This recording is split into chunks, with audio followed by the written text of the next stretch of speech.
Hi everybody, this is Judy at Judy in the Kitchen. Today we're talking about red potatoes, and I have a list of suggested food and flavoring combinations, specific combinations that are known to work well with red potatoes.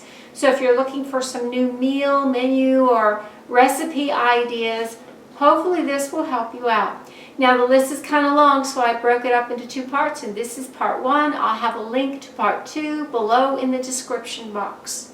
Combine red potatoes with butternut squash and sage, or red potatoes with cauliflower and leeks, red potatoes with cheddar cheese, chilies, and corn, red potatoes with chives, lemon, and olive oil, red potatoes with cider vinegar, dill, horseradish, and olive oil, red potatoes with cream, garlic, and thyme, red potatoes with creme fraiche and dill, red potatoes with dill, olive oil, parsley, milk of your choice, as in mashed potatoes, and red potatoes with fennel, garlic, and leeks. Again, stay tuned for part two. This is Judy at Judy in the Kitchen. Bye for now.